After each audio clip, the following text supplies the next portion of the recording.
The J6 tapes, Jacob Chansley, Ray Epps, part 2 of Tucker Carlson's interview. I'm Jazz Berganzo, and this is what's next.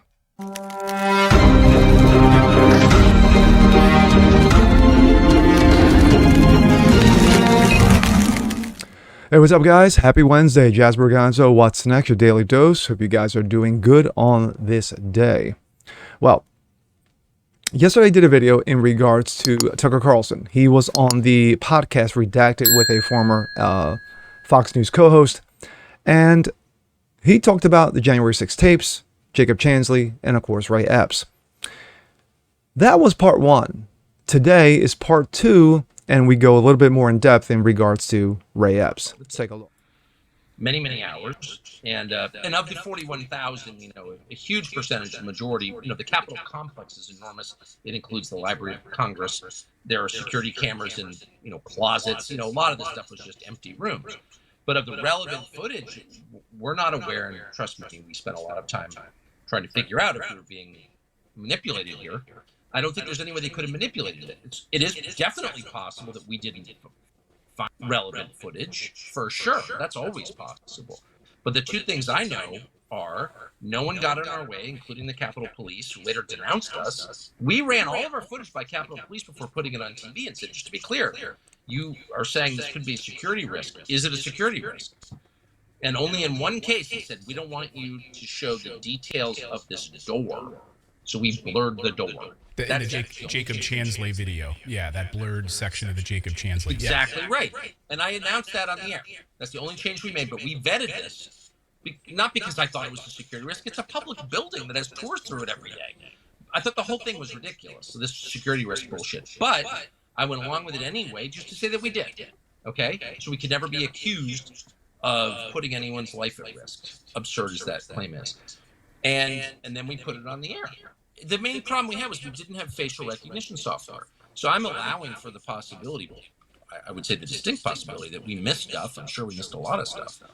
Talking 44,000 hours. And we spent a long time doing it. But, video. 3 weeks.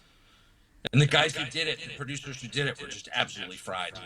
I saw them when they finished, and they both looked like they went through a war. Just like staring at a screen for 3 weeks is a lot. But no, we had full cooperation from the Capitol Police and from the Speaker's office. But what we couldn't do, which is the main thing I wanted to do, which was show that there were FBI agents in the crowd. And there were, and the FBI's admitted that.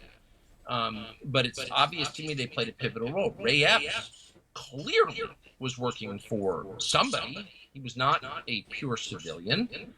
He encouraged violence, and then the January 6th committee and Adam Kinzinger and Liz Cheney and Benny Thompson and Adam Schiff, they all defended him. He's their friend. What? He's not an insurrectionist. He's an ally. They protected his ass. It violates common sense, okay? Right. But we couldn't answer a lot of these questions because we couldn't identify the people positively. And because we couldn't put their video on the screen. Because what if we're wrong? I mean, I tried to be as responsible as we could be. Like, there were a lot of things going on there, as you know, that were clearly part of something that was not organic. It was very obvious. Guys with earpieces, breaking things, and then running. It's called shenanigans. It's called fraud and shide. It's called an upset. Some like bodybuilder type with short hair and a MAGA hat, and he's got spare me. A guy with a gun. This was. The only thing missing there was two black guys with MAGA hats, beating up some guy in Chicago 2 o'clock in the morning. Oops. Agents or informants. It was, okay?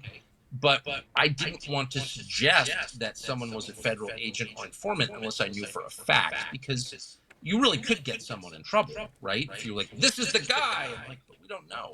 I do know it's very clear that something very strange is going on with Ray Epps. We've named him repeatedly. We've invited him on the show repeatedly. I mean, don't lie to my face. Like, the Ray Epps thing is right. Don't piss on me and tell me it's raining. Organic. Sorry. Well, we know from. Speaking of Ray Epps, we're going to go from that to this. This also is out of Gateway Pundit.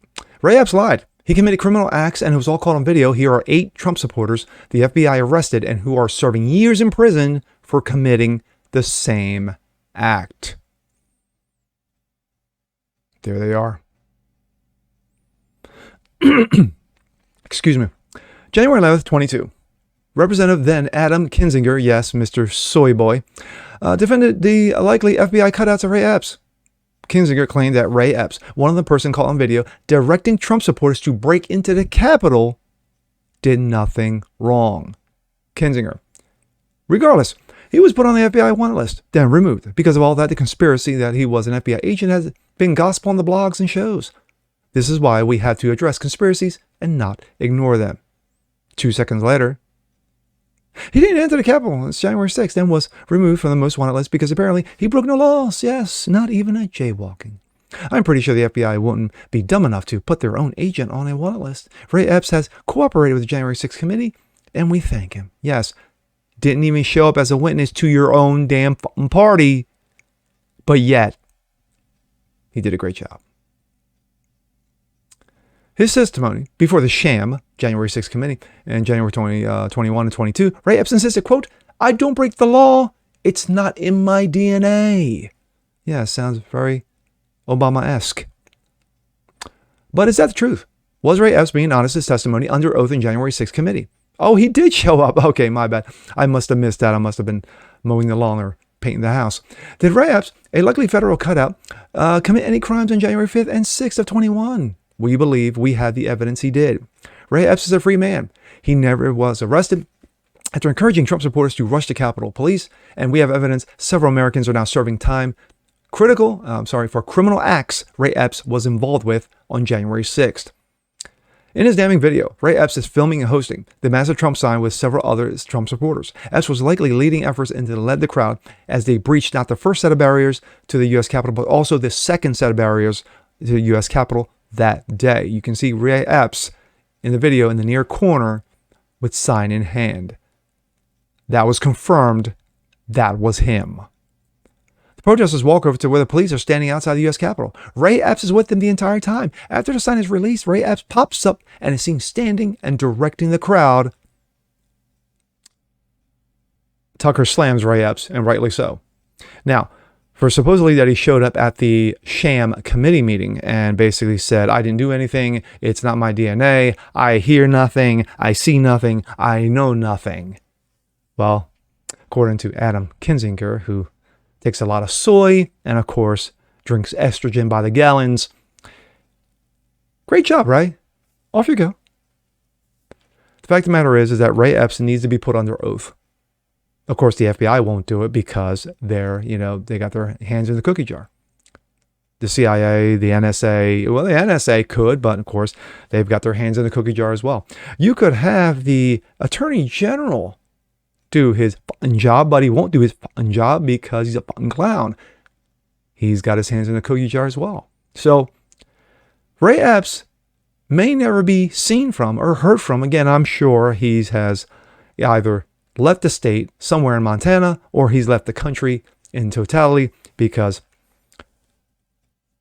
eventually they will come for him. But Tucker was, again, showing video just like Libs of TikTok. They show you stuff of what they do, but yet Libs of TikTok and Tucker Carlson are the bad guys because of it. You know, the bigot, the racists, the homophobes, what have you. But once again, Tucker shows facts, and the libs are crying, and their rectums are clenching. I'm Jasper Gonzo. This is What's Next. Want to see more just like this? Please leave a comment below. Like it, share, subscribe to it, and we'll catch you guys next time. Peace.